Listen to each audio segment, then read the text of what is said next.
ಆಕಾಶವಾಣಿ ಮಡಿಕೇರಿ.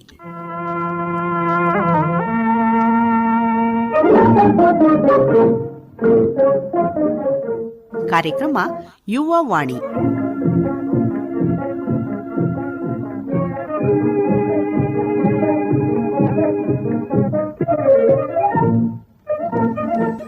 ಇಂದು ಕೇಳಿ ದೀವಿಗೆ. ನಮ್ಮೆಲ್ಲ ಯುವ ಸ್ನೇಹಿತರಿಗೆ ಇವತ್ತಿನ ದೀವಿಗೆ ಕಾರ್ಯಕ್ರಮಕ್ಕೆ ಸ್ವಾಗತ, ಸುಸ್ವಾಗತ. ಸ್ನೇಹಿತರೆ, ಶಿಕ್ಷಣ ಅನ್ನೋದು ಎಲ್ಲರಿಗೂ ಅಗತ್ಯ.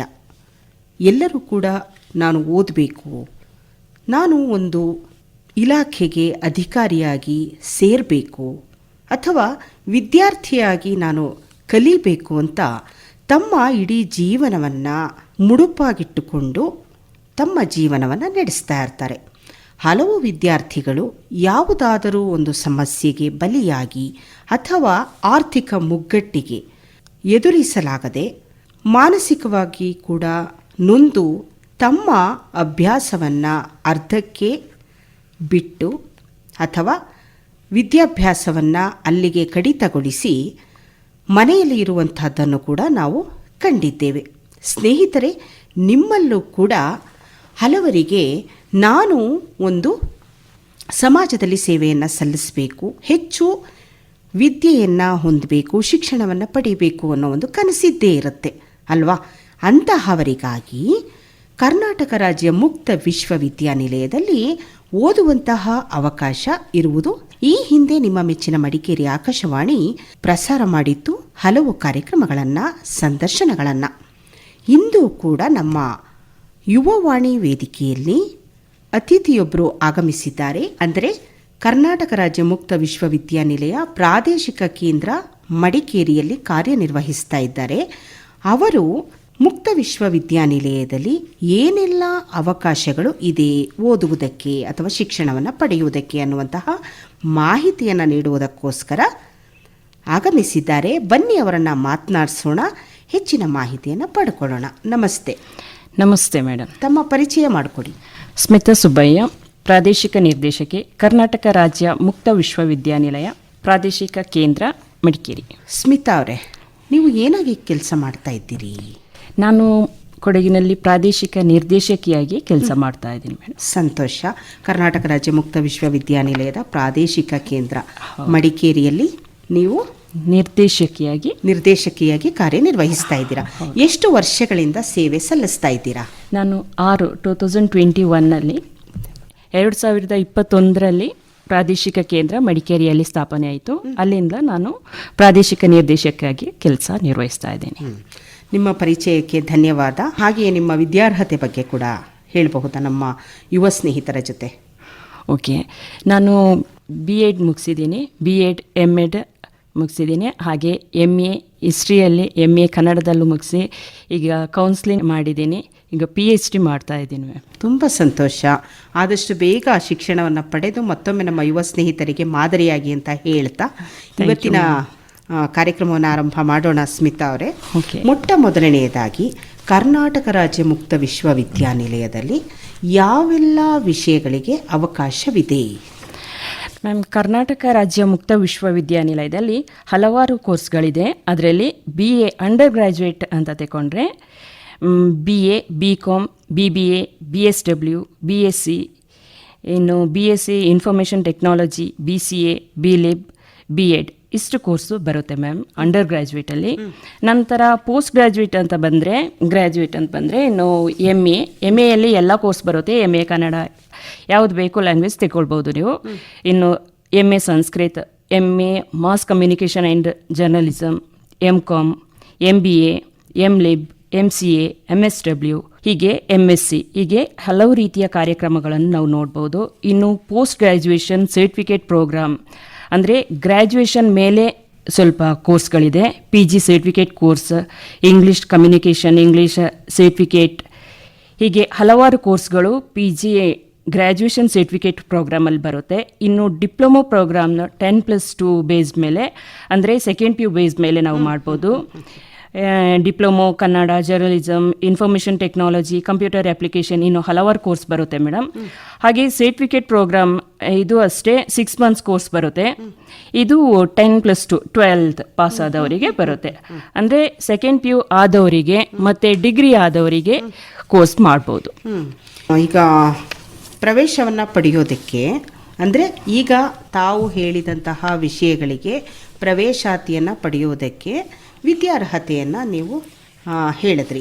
PUC ನಂತರ, ಹಾಗೆಯೇ ಡಿಗ್ರಿ ನಂತರ.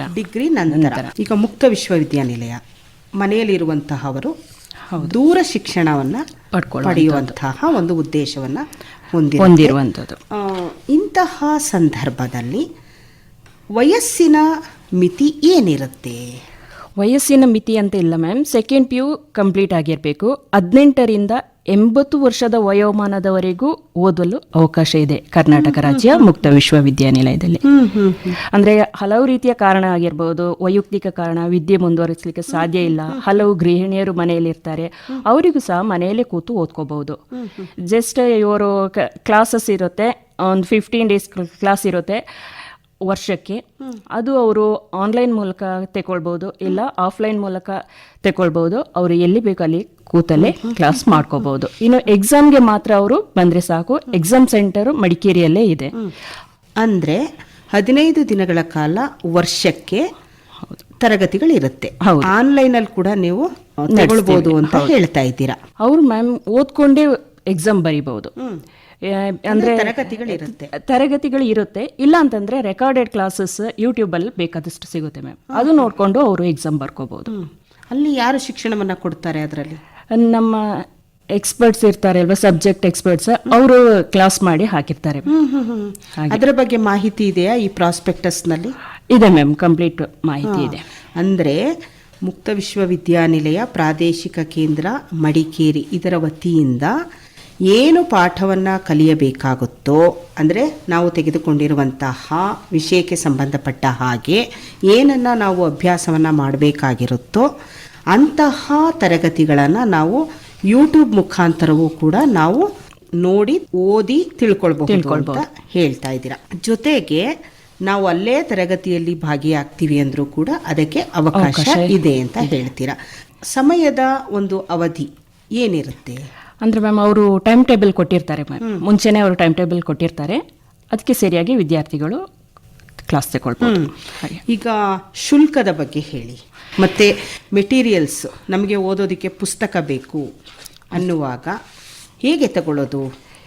ಮೆಟೀರಿಯಲ್ಸ್ ಸ್ವಲ್ಪ ಕೋರ್ಸ್ಗೆ ಹಾರ್ಡ್ ಕಾಪಿ ಸಿಗುತ್ತೆ, ಪುಸ್ತಕ ಸಿಗುತ್ತೆ. ಇನ್ನು ಸ್ವಲ್ಪ ಕೋರ್ಸ್ಗೆ ಪುಸ್ತಕಗಳ ಲಭ್ಯ ಇರೋಲ್ಲ. ಆದರೆ ಅದರ ಪ್ರಿಂಟೆಡ್ ಕಾಪಿ ಏನಿರುತ್ತೋ ಅದು KSOU ವೆಬ್ಸೈಟಲ್ಲಿ ನಮಗೆ ಕಂಪ್ಲೀಟ್ ಸಿಗುತ್ತೆ. ವೆಬ್ಸೈಟ್ ವಿಳಾಸ ಹೇಳ್ತೀರಾ? www.ksoumysuru.ac.in. ಮತ್ತೊಮ್ಮೆ ಹೇಳಿ. www.ksoumysuru.ac.in. ಈ ಮುಖಾಂತರ, ಈ ವಿಳಾಸದ ಮುಖಾಂತರ ನಾವು ಪ್ರವೇಶಾತಿ ಬಗ್ಗೆ ಆಗಿರ್ಬೋದು ಎಲ್ಲ ಡೀಟೇಲ್ಸ್ ತಿಳ್ಕೊಳ್ಬಹುದು. ಈಗ ಹೆಚ್ಚಿನ ಮಾಹಿತಿಗೆ ನಾವು ಏನಾದರೂ ಮಾಹಿತಿ ಬೇಕು ಅಂದರೆ ದೂರವಾಣಿ ಸಂಖ್ಯೆ 8296215714, 9844395986, 9483570900, 8296215714, 9844395986, 9483570900. ಈ ನಂಬರ್ನ ಮೂಲಕ ನಮ್ಮನ್ನು ಸಂಪರ್ಕಿಸಬಹುದು. ಈಗ ಮಾಹಿತಿಗಾಗಿ ನಾನು PUC ಅನುತ್ತೀರ್ಣಳಾಗಿದ್ದೀನಿ ಅಂದರೆ ಅವರು ಪ್ರವೇಶವನ್ನು ಪಡೆಯೋದಕ್ಕೆ ಸಾಧ್ಯ ಇದೆಯಾ? ಇಲ್ಲ ಮ್ಯಾಮ್, PUC ಅನುತ್ತೀರ್ಣರಾದವರಿಗೆ ಅವಕಾಶ ಇಲ್ಲ. PUC ಉತ್ತೀರ್ಣರಾಗಿ ಬಂದವರಿಗೆ ಅವಕಾಶ ಇದೆ. ಅಂದರೆ ನಾವು ಮುಕ್ತ ವಿಶ್ವವಿದ್ಯಾನಿಲಯದಲ್ಲಿ ಪ್ರವೇಶಾತಿಯನ್ನು ಪಡಿಬೇಕು ಅಂದರೆ ಮನೆಯಲ್ಲೇ ಕೂತು ನಾವು ಓದಬಹುದು, ನಮ್ಮ ಗುರಿಯನ್ನು ತಲುಪಬಹುದು ಅನ್ನುವವರಿಗೆ ನೀವು ಹೇಳ್ತಾ ಇರ್ತಕ್ಕಂಥದ್ದು ಅಂದರೆ ಕಾನೂನು ಇರುವಂತಹದ್ದು PUC ಪಾಸ್ ಆಗಿರಬೇಕು. ಅದಕ್ಕೆ ಏನಾದರೂ ಶೇಕಡಾಂಶ ತೆಗೆದಿರಬೇಕಾ? ಇಲ್ಲ ಮ್ಯಾಮ್, ಮಾರ್ಕ್ಸ್ ಇಷ್ಟೇ ಬೇಕು ಅಂತ ಏನಿಲ್ಲ. ಯಾರು ಜಸ್ಟ್ ಪಾಸ್ ಆದವರು ನಮ್ಮಲ್ಲಿ ಪ್ರವೇಶಾತಿ ಪಡಿಬಹುದು. ಹಾಗೆಯೇ ಪದವಿ ತರಗತಿಗಳನ್ನು ಕೂಡ ಅವರು ಪೂರ್ಣ ಮಾಡಿರಬೇಕು. ಅಂದರೆ MA MCom ಓದಬೇಕು ಅಂತ ಅಂದರೆ ಪದವಿ ತರಗತಿಗಳಲ್ಲಿ ಅವರು ಪಾಸ್ ಆಗಿರಬೇಕು ಅಂತ ಹೇಳ್ತೀರಿ. ಅಲ್ಲೂ ಕೂಡ ಇಷ್ಟೇ ಮಾರ್ಕ್ಸ್ ತೆಗಿಬೇಕು ಅಂತ ಇರುತ್ತೆ? ಹಾಗೇನಿಲ್ಲ ಮ್ಯಾಮ್. UGಯಲ್ಲಿ PGಯಲ್ಲೂ ಇಷ್ಟೇ ಮಾರ್ಕ್ಸ್ ತೆಗಿಬೇಕಂತ ಯಾವುದೇ ರೂಲ್ಸ್ ಇಲ್ಲ. ಎಷ್ಟಿದ್ರು ಜಸ್ಟ್ ಪಾಸ್ ಆದವರು ಬಂದು ಅಡ್ಮಿಷನ್ನ ತಗೊಳ್ಬೋದು. ಈಗ ಅವರು ಮನೆಯಲ್ಲಿರಲ್ಲ, ಒಂದು ಉದ್ಯೋಗ ಮಾಡ್ತಾ ಇರ್ತಾರೆ, ಅವರು ಕೂಡ ಈ KSOUನಲ್ಲಿ ಪ್ರವೇಶವನ್ನು ಪಡಿಬಹುದಾ? ಹೌದು ಮ್ಯಾಮ್. KSOUಯಲ್ಲಿ ಪ್ರವೇಶಾತಿಯನ್ನು ಪಡೆದವರು ಅನೇಕ ಜನರು ಹಲವು ರೀತಿಯ ಹುದ್ದೆಗಳನ್ನು ಅಲಂಕರಿಸಿದ್ದಾರೆ. ಅದರಲ್ಲಿ ಕೇಂದ್ರ ಸರ್ಕಾರಿ ಹುದ್ದೆ ಆಗಿರ್ಬೋದು, ರಾಜ್ಯ ಸರ್ಕಾರಿ ಹುದ್ದೆ, KAS ಆಗಿರ್ಬೋದು, IAS, ಪೊಲೀಸ್ ಅಧಿಕಾರಿಯಾಗಿ, ಅಧ್ಯಾಪಕರಾಗಿ, ಶಿಕ್ಷಕರಾಗಿ ಬಡ್ತಿಯನ್ನು ಪಡೆದು ಉನ್ನತ ಹುದ್ದೆಯನ್ನು ಅಲಂಕರಿಸಿದ್ದಾರೆ ಮೇಡಮ್. ಅವರು ಕೂಡ KSOUನಲ್ಲಿ ಕೇವಲ PUC ತನಕ ಮಾತ್ರ ಅವರು ರೆಗ್ಯುಲರ್ ಅಲ್ಲಿ ಓದಿ, PUCಯಿಂದ ಬಾಕಿ ನಮ್ಮಲ್ಲೇ ಓದಿ ಅವರು ಇಷ್ಟೆಲ್ಲ ಬಡ್ತಿಯನ್ನು ಪಡೆದು ಅವರು ಉನ್ನತ ಹುದ್ದೆಯನ್ನು ಹೊಂದಿದ್ದಾರೆ. ಅಂದ್ರೆ ಆ ಕನಸನ್ನು ಈಡೇರಿಸ್ಕೊಳ್ಬಹುದು. ಕನಸನ್ನು ಈಡೇರಿಸ್ಕೊಳ್ಬಹುದು ಅಲ್ವಾ? ವಿಷಯಗಳನ್ನ ಮತ್ತೊಮ್ಮೆ ಹೇಳಿ, ಏನೆಲ್ಲ ವಿಷಯಗಳನ್ನ ತೆಗೆದುಕೊಳ್ಳೋದಕ್ಕೆ ಅವಕಾಶ ಇದೆ ಅಂತ. ಶುಲ್ಕದ ಬಗ್ಗೆ ನಂತರ ನಾವು ಕೇಳೋಣ. Okay ma'am. ಇನ್ನೊಂದು ಹೇಳಲಿಕ್ಕೆ ಇಷ್ಟಪಡ್ತೀನಿ. ಅಂದರೆ ಲ್ಯಾಟ್ರಲ್ ಅಡ್ಮಿಷನ್ ಅಂತ ಇದೆ. ಲ್ಯಾಟ್ರಲ್ ಅಡ್ಮಿಷನ್ ಅಂತ ಅಂದರೆ ಡೈರೆಕ್ಟ್ ಅಡ್ಮಿಷನ್ ಮಾಡ್ಕೊಳ್ಳುವಂಥದ್ದು. ಈಗ ನಾನು ಒಂದು ಕಾಲೇಜಲ್ಲಿ ಫಸ್ಟ್ ಇಯರ್ ಉತ್ತೀರ್ಣರಾಗಿರ್ತೀನಿ, ನಂತರ ಸೆಕೆಂಡ್ ಇಯರ್ಗೆ ಆಗಿರ್ಬೋದು ಅಲ್ಲ ಫೈನಲ್ ಇಯರ್ಗೆ ಆಗಿರ್ಬೋದು ನನಗೆ ಡೈರೆಕ್ಟ್ ಹೋಗ್ಲಿಕ್ಕೆ ಚಾನ್ಸಸ್ ಇರಲ್ಲ. ಆ ಸಮಯದಲ್ಲೂ ನಾವು ಲ್ಯಾಟ್ರಲ್ ಅಡ್ಮಿಷನ್ ಮೂಲಕ ನಾವು ಇಲ್ಲಿ ಅಡ್ಮಿಷನ್ ಮಾಡ್ಕೊಳ್ತೀವಿ. ಸೆಕೆಂಡ್ ಇಯರ್ಗೆ ಡೈರೆಕ್ಟ್ ಅಡ್ಮಿಷನ್. ಆದರೆ ಯಾವುದೇ ಬ್ಯಾಕ್ಲಾಗ್ ಇರಬಾರ್ದು, ಅಂಥವರು ಬಂದು ಸೆಕೆಂಡ್ ಇಯರ್ಗೆ ಡೈರೆಕ್ಟ್ ಅಡ್ಮಿಷನ್ನ ನಮ್ಮಲ್ಲಿ ತಗೊಳ್ಬೋದು.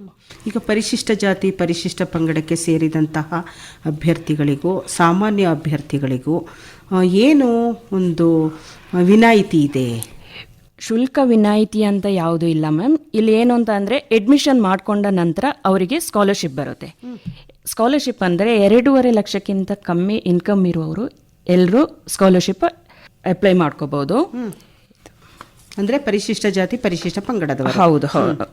ಪಂಗಡದವರು ಮಾತ್ರ ಅಲ್ಲ ಮ್ಯಾಮ್, ಎಲ್ಲರೂ ಇನ್ಕಮ್ ಯಾರು ಕಡಿಮೆ ಇದೆಯೋ ಅವರು ಪ್ರವೇಶಾತಿಯನ್ನು ಪಡ್ಕೊಳ್ಬಹುದು. ಪ್ರವೇಶವನ್ನ ಬಯಸುವಂತಹ ಪ್ರತಿಯೊಬ್ಬರೂ ಕೂಡ ವಿದ್ಯಾರ್ಥಿ ವೇತನವನ್ನ ಪಡೆಯುವುದಕ್ಕೆ ಅರ್ಹರಾಗಿರ್ತಾರೆ. ಇವರು SSP ಪೋರ್ಟಲ್ ಅಲ್ಲಿ ಅವರು ಅಡ್ಮಿಷನ್ ಮಾಡ್ಕೊಂಡ ನಂತರ SSP ಪೋರ್ಟಲ್ ಅಲ್ಲಿ ಅವರು ವಿದ್ಯಾರ್ಥಿ ವೇತನಕ್ಕೆ ಅಪ್ಲೈ ಮಾಡ್ಕೋಬಹುದು. ಅವರಿಗೆ 100% ಫೀಸ್ ರಿಟರ್ನ್ ಬರುತ್ತೆ.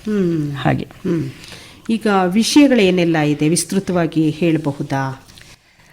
ಯಾವೆಲ್ಲ ವಿಷಯಗಳನ್ನು ಕಲಿಯೋದಕ್ಕೆ ಅವಕಾಶ ಇದೆ ಮುಕ್ತ ವಿಶ್ವವಿದ್ಯಾನಿಲಯದಲ್ಲಿ? ಈಗ BA ಅಂತ ಅಂದರೆ ಇದು 3 ವರ್ಷದ ಕೋರ್ಸ್. ಅಂದರೆ ಆ್ಯನ್ಯುವಲ್ ಸ್ಕೀಮ್ ಬರುತ್ತೆ. ಇದು ವರ್ಷಕ್ಕೊಂದ್ಸತಿ ಪರೀಕ್ಷೆ ಬರೆಯುವಂಥದ್ದು. ಇದಕ್ಕೆ ಫೀಸ್ ಬಂದು 9,540 ರೂಪಾಯಿ ಆಗುತ್ತೆ. 9,540 BA ಪದವಿ. ಇನ್ನು BCom ಅಂತಂದರೆ ಇದು ಅಷ್ಟೇ ಆ್ಯನ್ಯುವಲ್ ಸ್ಕೀಮ್, ವರ್ಷಕ್ಕೊಂದ್ಸತಿ ಎಕ್ಸಾಮ್ ಬರೆಯುವಂಥದ್ದು. 10,090 ರೂಪಾಯಿ ಆಗುತ್ತೆ. ಇನ್ನು BBA ಇದೆಲ್ಲ ಮ್ಯಾಮ್ ನಿಮಗೆ ಸೆಮಿಸ್ಟರ್ ಸ್ಕೀಮಲ್ಲಿ ಬರುತ್ತೆ. ಸೆಮಿಸ್ಟರ್ 6 ಮಂತ್ಸ್ ಒನ್ಸ್ ಎಕ್ಸಾಮ್ ಇರುತ್ತೆ. ಇನ್ನು BBAಗೆ ಬಂದು 13,940 ರೂಪಾಯಿ. ಇನ್ನು BSW 14,490. ಇನ್ನು BSc ಜನರಲ್ ಇನ್ನು ಇದಕ್ಕೆ 26,590. BSc information technology 3 years semester scheme 26,590. BCA 3 years 26,590. BLib 13,940 BLib. ಇನ್ನು B.Ed ಮ್ಯಾಮ್ ವರ್ಷಕ್ಕೊಂದ್ಸತಿ ಕಾಲ್ಫಾರ್ ಮಾಡ್ತಾರೆ. 2 ಇಯರ್ಸ್ ಆ್ಯನ್ಯುವಲ್ ಸ್ಕೀಮ್ ಇರುತ್ತೆ. ಇದಕ್ಕೂ 39,570 ಆಗುತ್ತೆ. ಇದು CET ಎಕ್ಸಾಮ್ ಪಾಸ್ ಆಗಬೇಕು. ಪಾಸ್ ಆದ ನಂತರ ಇಲ್ಲಿ ಸೀಟ್ ಸಿಗುವಂಥದ್ದು B.Edಗೆ. ಇನ್ನು ಪೋಸ್ಟ್ ಗ್ರಾಜ್ಯುಯೇಷನ್ ಪ್ರೋಗ್ರಾಮ್ ಅಂತಂದರೆ PG ಪ್ರೋಗ್ರಾಮ್ಸ್ ನಿಮಗೆ ಅಂತಂದರೆ ಇನ್ನು MA ತಗೊಂಡ್ರೆ ಮ್ಯಾಮ್ MAಯಲ್ಲಿ Kannada, English, Hindi, Telugu, history, political science, sociology, education, history and archaeology, public administration ಇಷ್ಟು ಸ್ಕೀಮ್ ಬರುತ್ತೆ. ಇದರಲ್ಲಿ 2 ಇಯರ್ಸ್ ಸೆಮಿಸ್ಟರ್ ಸ್ಕೀಮ್ 11,960 ಆಗುತ್ತೆ. 11,960 11,960 ರೂಪಾಯಿ ಆಗುತ್ತೆ. ಇದು ನಾನು ಫೀಸ್ ಹೇಳ್ತಾ ಇದ್ದೀನಲ್ವ, ಇದರಲ್ಲಿ BPL ಕಾರ್ಡ್ ಹೊಂದಿರುವವರು ಬರೀ ಲೇಡೀಸ್ ಮಾತ್ರ, ವಿಮೆನ್ಸ್ ಮಾತ್ರ 10% ಡಿಸ್ಕೌಂಟ್ ಅನ್ನ ಪಡ್ಕೊಳ್ತಾರೆ ಮೇಡಮ್. BPL ಕಾರ್ಡ್ ಹೊಂದಿರುವಂತಹ ಮಹಿಳಾ ವಿದ್ಯಾರ್ಥಿಗಳಿಗೆ ಸ್ನಾತಕ ಅಥವಾ ಸ್ನಾತಕೋತ್ತರ ಕೋರ್ಸ್ಗಳ ಬೋಧನಾ ಶುಲ್ಕದಲ್ಲಿ ರಿಯಾಯಿತಿ ಇದೆ ಅಂತ ಹೇಳ್ತೀರಿ. 10%. ಇದರಲ್ಲಿ BPL ಕಾರ್ಡ್ ಆಗಿರ್ಬೋದು, ಮತ್ತೆ ಡಿಫೆನ್ಸ್ ಅಲ್ಲಿ ಇರುವವರಿಗೂ ಇದೆ ಮ್ಯಾಮ್, ಮತ್ತೆ ಕ್ಯಾಬ್ ಡ್ರೈವರ್ಸ್ಗೆ ಇರುತ್ತೆ, KSRTC ಬಸ್ ಫ್ಯಾಮಿಲಿ ಮೆಂಬರ್ಸ್ ಇವರಿಗೆಲ್ಲ 10% ಡಿಸ್ಕೌಂಟ್ ಇದೆ ಮ್ಯಾಮ್.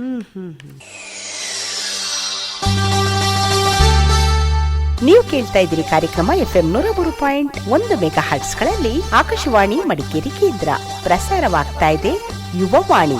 ದೀವಿಗೆ ಭಾಗವಹಿಸಿದ್ದಾರೆ ಕೊಡಗು ಜಿಲ್ಲೆಯ ಕರ್ನಾಟಕ ರಾಜ್ಯ ಮುಕ್ತ ವಿಶ್ವವಿದ್ಯಾನಿಲಯ ಮಡಿಕೇರಿ ಪ್ರಾದೇಶಿಕ ಕೇಂದ್ರದ ನಿರ್ದೇಶಕಿ ಮುಕ್ಕಾಟೀರ ಸ್ಮಿತಾ ಸುಬ್ಬಯ್ಯ. ಬನ್ನಿ ಮುಂದುವರೆದ ಮಾಹಿತಿಯನ್ನ ತಿಳಿಯೋಣ.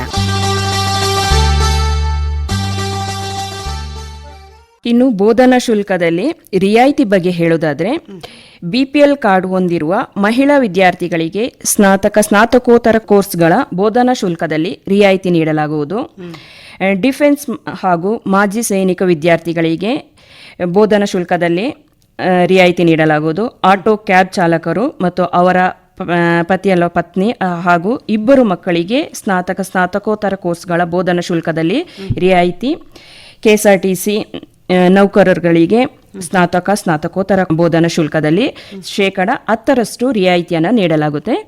ಇನ್ನು ಪೂರ್ಣ ಶುಲ್ಕ ವಿನಾಯಿತಿ ಅಂತ ಇದೆ. ಪೂರ್ಣ ಶುಲ್ಕ ವಿನಾಯಿತಿಯಲ್ಲಿ ತೃತೀಯ ಲಿಂಗದ ವಿದ್ಯಾರ್ಥಿಗಳಿಗೆ ಆಗಿರ್ಬೋದು, ಇನ್ನು ದೃಷ್ಟಿಹೀನ ವಿದ್ಯಾರ್ಥಿಗಳಿಗೆ ಅದರಲ್ಲಿ B.Ed ಮತ್ತು MBA ಹೊರತುಪಡಿಸಿ, ಇನ್ನು COVID-19 ಅಲ್ಲಿ ಸಾಂಕ್ರಾಮಿಕ ರೋಗದಿಂದ ಮೃತರಾದ ಅಂದರೆ ತಂದೆ ತಾಯಿಯನ್ನು ಕಳ್ಕೊಂಡ ಮಕ್ಕಳಿಗೆ ಅವರಿಗೆ ಅರ್ಹತೆಗೆ ಸೇರಿಯಾಗಿ ಅವರಿಗೆ ಉಚಿತ ಪ್ರವೇಶಾತಿಯನ್ನ ನೀಡ್ತಾ ಇದ್ದೀವಿ ಮೇಡಮ್. ಇದಿಷ್ಟು ಕ್ರಮಗಳಿಗೆ ಉಚಿತ ಪ್ರವೇಶಾತಿಯನ್ನ ನೀಡಲಾಗುತ್ತೆ. ಹೌದು. ಇನ್ನು SC ST OBC ವಿದ್ಯಾರ್ಥಿಗಳಿಗೂ ಅಗತ್ಯ ದಾಖಲೆಗಳನ್ನು ಒದಗಿಸಿದಲ್ಲಿ SSP ಮೂಲಕ ವಿದ್ಯಾರ್ಥಿ ವೇತನ ಹಾಗೂ ಅಥವಾ ಪೂರ್ಣ ಶುಲ್ಕ ಮರುಬರಿಕೆಯನ್ನು ಕೂಡ ಮಾಡಲಾಗುತ್ತದೆ. ಇನ್ನು MBA MCOM 2 years semester scheme ಬರುತ್ತೆ. 12,912 ರೂಪೀಸ್ ಬರುತ್ತೆ ಫೀಸ್. ಇನ್ನು MBA ಅಲ್ಲಿ 2 years ಸೆಮಿಸ್ಟರೇ ಬರುತ್ತೆ, 30,363 ಆಗುತ್ತೆ. MLib 1 year ಕೋರ್ಸ್ ಅದು 18,632. MCA 30,066. MSW 2 years 21,750. ಇನ್ನು MSc 2 years ಸೆಮಿಸ್ಟರ್ ಸ್ಕೀಮ್ 30,066. ಇದಿಷ್ಟು MA ಅಲ್ಲಿ ಬರುತ್ತೆ. ನಂತರ ಪೋಸ್ಟ್ ಗ್ರಾಜ್ಯುಯೇಷನ್ ಸರ್ಟಿಫಿಕೇಟ್ ಪ್ರೋಗ್ರಾಮ್ ಅಲ್ಲಿ PG ಕೋರ್ಸ್ಗಳಿಗೆ 1 year ಕೋರ್ಸ್ ಆಗಿ ಬರುತ್ತೆ. ಇದು ಡಿಗ್ರಿ ಆದವರಿಗೆ ಇದು 1 yearಗೆ 7,000 12,000 ಹಾಗೆ ಬರುತ್ತೆ ಮ್ಯಾಮ್ ಫೀಸ್. ಎಲ್ಲ ರೀತಿಯ ಕೋರ್ಸ್ಗಳು ಬರುತ್ತೆ ಇದರಲ್ಲಿ. ಇನ್ನು ಡಿಪ್ಲೊಮಾ ಕೋರ್ಸ್ ಅಷ್ಟೇ 10+12 ಬೇಸ್ಡ್ ಅಂದರೆ ಸೆಕೆಂಡ್ PU ಆದವರಿಗೆ 1 year ಕೋರ್ಸ್ ಬರುತ್ತೆ. ಇದರಲ್ಲೂ 7,000 8,000 9,000 ಹೀಗೆ ಫೀಸ್ ಡಿಫ್ರೆಂಟ್ ಆಗಿರುತ್ತೆ.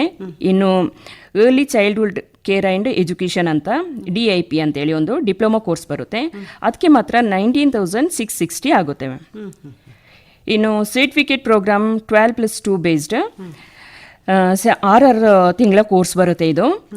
ಇದಕ್ಕೆ ಬಂದು 5,000 6,000 10,000 ಅಂತೇಳಿ ಫೀಸ್ ಬರುತ್ತೆ.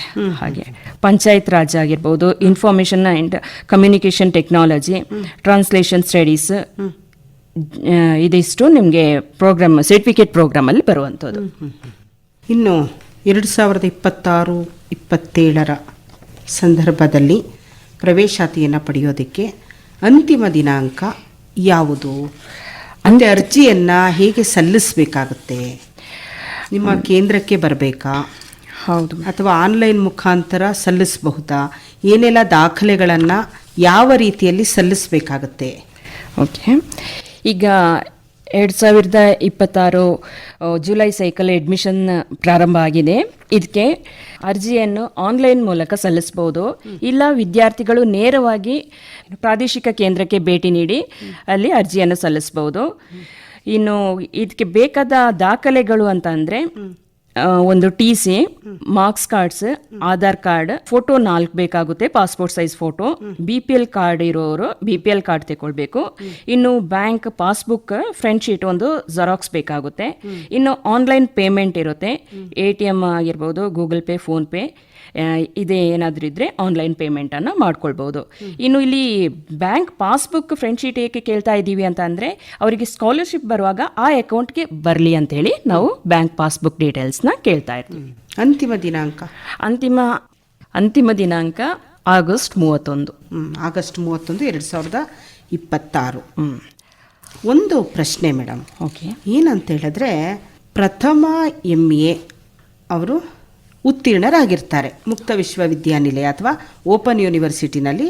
ಅವರು ಒಂದು ಅಂಕ ಪಡೆದು ಅವರು ಉತ್ತೀರ್ಣರಾಗಿರ್ತಾರೆ. ಯಾವುದೋ ಕಾರಣಕ್ಕೆ ಅವರ ಶಿಕ್ಷಣದಲ್ಲಿ ಕಡಿತ ಆಗಿರುತ್ತೆ, ಅಂದರೆ ಹಿಂದೆ ಸರಿದಿರ್ತಾರೆ ಸೆಕೆಂಡ್ ಇಯರ್ಗೆ ಅವರು ಪ್ರವೇಶವನ್ನು ಪಡೆಯೋದಕ್ಕೆ, ಅಥವಾ ಪ್ರವೇಶವನ್ನು ಪಡೆದು ಮೆಟೀರಿಯಲ್ಸ್ ಕೂಡ ಪಡೆದಿರ್ತಾರೆ, ಅಂದರೆ ಶುಲ್ಕವನ್ನು ಕಟ್ಟಿ ಅದಕ್ಕೆ ಸಂಬಂಧಪಟ್ಟ ಹಾಗೆ ಪಠ್ಯವನ್ನು ಕೂಡ ಪಡೆದಿರ್ತಾರೆ. ಆದರೆ ಅವರಿಗೆ ಪರೀಕ್ಷೆಗೆ ಹಾಜರಾಗೋದಕ್ಕೆ ಸಾಧ್ಯ ಇಲ್ಲ, ಅಥವಾ ಅಸೈನ್ಮೆಂಟ್ ಅಂತ ಏನು ಬರೆದು ಸಲ್ಲಿಸಬೇಕು ಅದನ್ನು ಸಲ್ಲಿಸೋದಕ್ಕೆ ಸಾಧ್ಯ ಆಗಿರಲ್ಲ. ಅಂತಹವರು ನಾನು ಸೆಕೆಂಡ್ ಇಯರ್ MA ಅಥವಾ MCOM ಮಾಡಬೇಕು ಅಂತ ಅಂದರೆ ಏನು ಒಂದು ನಿಯಮ ಇದೆ ಮ್ಯಾಮ್? ಅಂಥವರು ಲ್ಯಾಟ್ರಲ್ ಅಡ್ಮಿಷನ್ ಅಂತ ಇದೆ, ಲ್ಯಾಟ್ರಲ್ ಎಂಟ್ರಿ ಅಂತೇಳಿ, ಅದರ ಮೂಲಕ ಸೆಕೆಂಡ್ ಇಯರ್ಗೆ ಡೈರೆಕ್ಟ್ ಬಂದು ಅಡ್ಮಿಷನ್ ಮಾಡ್ಕೋಬಹುದು. ಶುಲ್ಕ ಅಂದರೆ ಇದಕ್ಕೆ ನಮ್ಮ ನಿಗದಿತ ಶುಲ್ಕ ಇರ್ತಾರೆ ಅವರು, ಆದರೆ ಪರೀಕ್ಷೆಗೆ ಅವರು ಹಾಜರಾಗಿರಲ್ಲ. ಇಲ್ಲ ಮ್ಯಾಮ್, ಹಾಗೆ ಬರಲ್ಲ. ಅಂದರೆ ಎಕ್ಸಾಮ್ ಅವ್ರು ಕ್ಲಿಯರ್ ಆಗಿರಬೇಕು, ಅಸೈನ್ಮೆಂಟ್ ಕೊಟ್ಟು ಎಕ್ಸಾಮ್ ಕ್ಲಿಯರ್ ಆಗಿರ್ತಾರೆ, ಅಂಥವರಿಗೆ ಸೆಕೆಂಡ್ ಇಯರ್ಗೆ ಡೈರೆಕ್ಟ್ ಅಡ್ಮಿಷನ್ನ ನಾವು ಕೊಡ್ತೀವಿ. ಇಲ್ಲ, ಫಸ್ಟ್ ಇಯರು ಅವ್ರದ್ದು ಪಾಸ್ ಆಗಿರುತ್ತೆ, ಸೆಕೆಂಡ್ ಇಯರ್ಗೆ ಅವರು ಪ್ರವೇಶಾತಿಯನ್ನು ಪಡೆದಿರ್ತಾರೆ, ಆದರೆ ಪರೀಕ್ಷೆಯನ್ನ ತೆಗೆದುಕೊಳ್ಳೋದಕ್ಕೆ ಸಾಧ್ಯ ಆಗಿರಲ್ಲ. ಪರೀಕ್ಷಾ ಶುಲ್ಕ ಪಾವತಿ ಮಾಡಿ ಅವರು ಎಕ್ಸಾಮ್ ಕಟ್ಕೋಬಹುದು. ಕರ್ನಾಟಕ ರಾಜ್ಯ ಮುಕ್ತ ವಿಶ್ವವಿದ್ಯಾನಿಲಯದಲ್ಲಿ ಪ್ರವೇಶಾತಿಯನ್ನು ಬಯಸುವ ವಿದ್ಯಾರ್ಥಿಗಳು ಪ್ರಾದೇಶಿಕ ಕೇಂದ್ರ ಮಡಿಕೇರಿಗೆ ಬರಬೇಕಾಗುತ್ತೆ.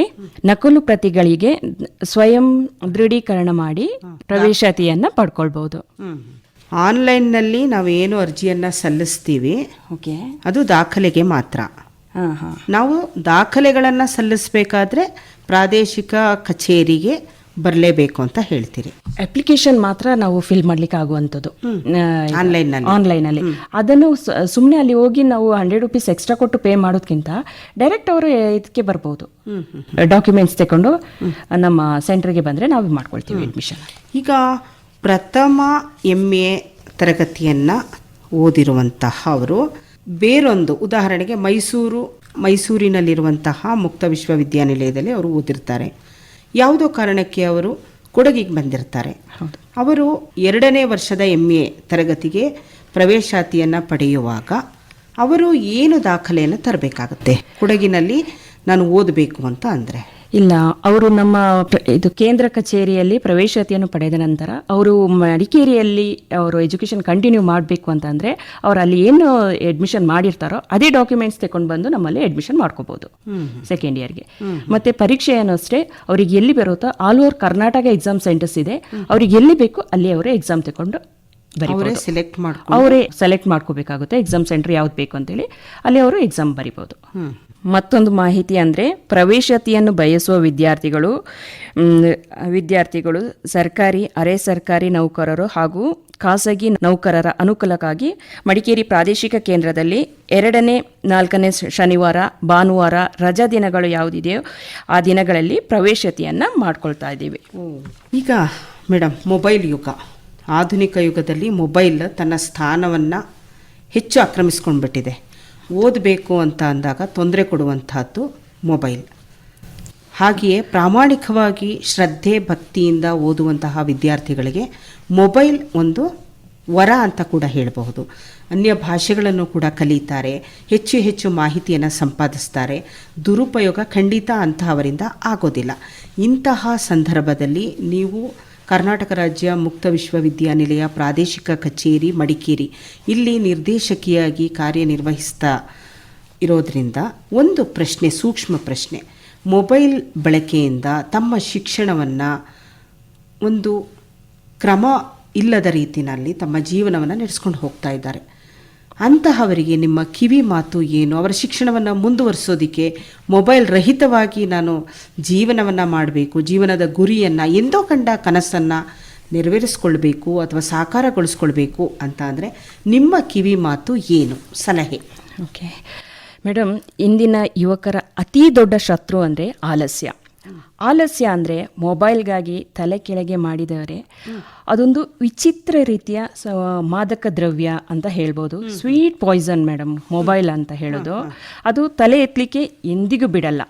ಅದರಿಂದ ಕೇವಲ ಒಳ್ಳೆಯ ಉದ್ದೇಶಕ್ಕಾಗಿ ದಿನದ ಇಷ್ಟು ಸಮಯ ಅಂತೇಳಿ ಮೊಬೈಲ್ಗಾಗಿ ಮೀಸಲಿಡಬೇಕಾಗುತ್ತೆ.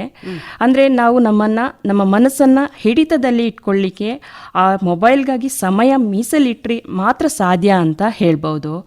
ಇನ್ನು ಮನುಷ್ಯನಿಗೆ 2 ರೀತಿಯ ಮನಸ್ಸಿರುತ್ತೆ, ಒಂದು ಕೆಟ್ಟದ್ದು, ಒಂದು ಒಳ್ಳೆಯದು. ಅದರಲ್ಲಿ ಒಳ್ಳೆ ಮನಸ್ಸು ಏನು ಹೇಳುತ್ತೋ ಆ ಮಾರ್ಗದಲ್ಲಿ ನಾವು ನಡೆಯಬಹುದು. ಇನ್ನು ಹವ್ಯಾಸ ಬದಲಿಸಿ ನೋಡು, ಹಣೆ ಬರಹ ಬದಲಾಗಬಹುದು. ಅಂದರೆ ಹವ್ಯಾಸದಲ್ಲಿ ನಾವು ಪುಸ್ತಕದ ಕಡೆ ಸ್ವಲ್ಪ ಒಲವನ್ನು ತೋರಬೇಕಾಗುತ್ತೆ. ಒಳ್ಳೆಯ ಪುಸ್ತಕ ನಮ್ಮ ಜೀವನದ ದಾರಿಯನ್ನೇ ಬದಲಿಸುತ್ತೆ. ಹಾಗೆ ಜೀವನದ ಪ್ರತಿಯೊಂದು ಹಂತದಲ್ಲೂ ಪುಸ್ತಕಗಳ ಪಾತ್ರ ಅತೀ ಮುಖ್ಯ ಮೇಡಮ್. ಅದರಿಂದ ಪುಸ್ತಕವನ್ನು ಪೂಜಿಸುವ ಹವ್ಯಾಸ ಬೆಳೆಸಿಕೊಂಡ್ರೆ ನಮಗೆ ಅರಿವಿಲ್ಲದಂತೆ ನಾವು ಎಲ್ಲೋ ಹೋಗಿ ನಿಲ್ತೀವಿ ಅಂತ ಹೇಳ್ಬೋದು. ಚೈತನ್ಯಯುತವಾದಂತಹ ಮಾಹಿತಿಯನ್ನು ಕೊಟ್ರಿ, ಧನ್ಯವಾದ. ಏನಾದರೂ ಮಾಹಿತಿ ಬೇಕು ಅಂದರೆ ದೂರವಾಣಿ ಸಂಖ್ಯೆ 8296215714, 9844395986, 9483570900, 8296215714, 9844395986, 9483570900. ಈ ನಂಬರ್ನ ಮೂಲಕ ನಮ್ಮನ್ನು ಸಂಪರ್ಕಿಸಬಹುದು. ಕರ್ನಾಟಕ ರಾಜ್ಯ ಮುಕ್ತ ವಿಶ್ವವಿದ್ಯಾನಿಲಯ ಪ್ರಾದೇಶಿಕ ಕೇಂದ್ರ ಮಡಿಕೇರಿ. ಇಲ್ಲಿ ಯಾವುದೇ ವಿದ್ಯಾರ್ಥಿಗಳು ಪ್ರವೇಶಾತಿಯನ್ನು ಪಡೆಯಬೇಕು ಅಂತ ಅನ್ನುವಾಗ ಏನೆಲ್ಲ ವಿದ್ಯಾರ್ಹತೆಗಳು ಹೊಂದಿರಬೇಕು, ಮತ್ತು ಶುಲ್ಕದ ವಿವರ, ಮತ್ತು ದಾಖಲಾತಿಗಳ ಬಗ್ಗೆ, ಮತ್ತು ಸಂಪರ್ಕಿಸುವ ವಿಳಾಸ ಎಲ್ಲವನ್ನೂ ಕೂಡ ನೀವು ವಿವರವಾಗಿ ಹೇಳಿದ್ರಿ ನಮ್ಮ ಯುವ ಸ್ನೇಹಿತರಿಗೆ. ನಿಜಕ್ಕೂ ಕೂಡ ಒಂದು ಉತ್ತಮ ಮಾಹಿತಿ. ಶಿಕ್ಷಣವನ್ನು ನಾನು ಮುಂದುವರಿಸಬೇಕು. ಪ್ರಾರಂಭದಲ್ಲಿ ನೀವು ಹೇಳಿದ್ರಿ ಗೃಹಿಣಿಯರು ಅಂತ ಹೇಳಿದ್ರಿ. ಎಷ್ಟೋ ಗೃಹಿಣಿಯರು ವಿವಾಹ ಆಗಿರ್ತಾರೆ, ಆದರೆ ಶಿಕ್ಷಣವನ್ನು ಮುಂದುವರಿಸುವ ಕನಸನ್ನು ಮನಸ್ಸಲ್ಲೇ ಇಟ್ಕೊಂಡಿರ್ತಾರೆ. ಅಂತಹವರಿಗೆ ನೀವು ನಿಜವಾಗಿ ಒಂದು ಉತ್ತಮ ಮಾಹಿತಿಯನ್ನು ಕೊಟ್ಟಿದ್ದೀರಿ ಇವತ್ತಿನ ದೀವಿಗೆ ಕಾರ್ಯಕ್ರಮದಲ್ಲಿ. ಹಾಗಾಗಿ ನಮ್ಮ ಮಡಿಕೇರಿ ಆಕಾಶವಾಣಿಯ ಪರವಾಗಿ ಹಾಗೂ ಯುವ ಸ್ನೇಹಿತರ ಪರವಾಗಿ ಹಾಗೂ ಶ್ರೋತೃಗಳ ಪರವಾಗಿ ನಿಮಗೆ ಧನ್ಯವಾದಗಳು. ನಮಸ್ಕಾರ. Thank you ma'am.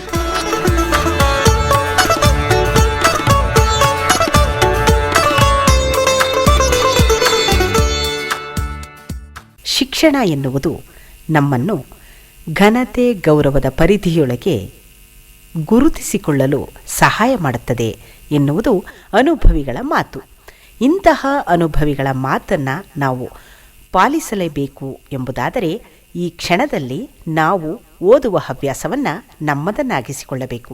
ಹವ್ಯಾಸಗಳು ನಿಜವಾಗಿ ಬದುಕನ್ನು ರೂಪಿಸುತ್ತವೆ. ಅದರಲ್ಲೂ ಒಳ್ಳೆಯ ಹವ್ಯಾಸವಾಗಿದ್ದರೆ ನಮ್ಮ ಭವಿಷ್ಯ ಉತ್ತಮವಾಗಿರುತ್ತದೆ. ಸಾಕಿದ ತಂದೆ ತಾಯಿಗಳು, ಅನ್ನ ಕೊಡುವ ರೈತ, ದೇಶ ಕಾಯುವ ಯೋಧ, ನಮಗೆ ಗಾಳಿ ನೀರು ಎಲ್ಲವನ್ನೂ ಒದಗಿಸುವಂತಹ ಪ್ರಕೃತಿ ಮಾತೆಯ ಋಣವನ್ನ ತೀರಿಸಲು ಇದೊಂದು ಅವಕಾಶ ಎನ್ನುವುದಾದರೆ ನಾವು ಶಿಕ್ಷಣದ ಜ್ಞಾನವನ್ನು ಪಡೆಯಲೇಬೇಕು.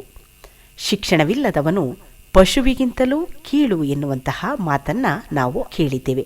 ಇಂತಹ ಸಂದರ್ಭದಲ್ಲಿ ನಮ್ಮ ಕೊಡಗು ಜಿಲ್ಲೆಯಲ್ಲಿ ಕರ್ನಾಟಕ ರಾಜ್ಯ ಮುಕ್ತ ವಿಶ್ವವಿದ್ಯಾನಿಲಯ ನಮಗಾಗಿ ನಮ್ಮ ಆಸಕ್ತಿಗೆ ಅನುಗುಣವಾಗಿ ಎಲ್ಲ ಕೋರ್ಸ್ಗಳನ್ನು ನಮಗಾಗಿ ಆಯೋಜಿಸಿದೆ ಎನ್ನುವಾಗ ನಾವು ಅದರ ಪ್ರಯೋಜನವನ್ನು ಪಡೆದುಕೊಳ್ಳುವುದರಲ್ಲಿ ನಮಗೆ ಸಂತೋಷವಿರುತ್ತದೆ.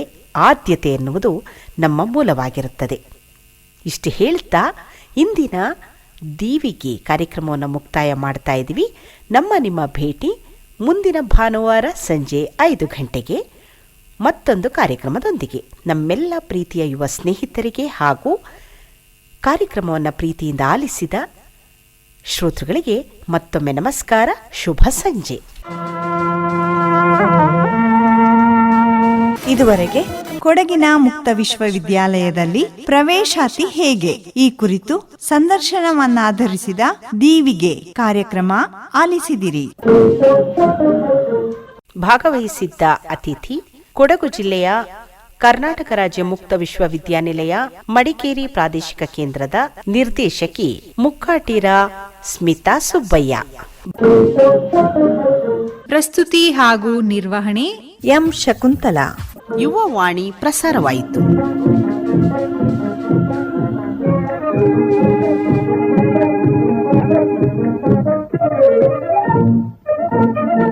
ಈ ಕಾರ್ಯಕ್ರಮ ಆಕಾಶವಾಣಿ ಮಡಿಕೇರಿ ಕೇಂದ್ರದಿಂದ ಮೂಡಿಬಂತು.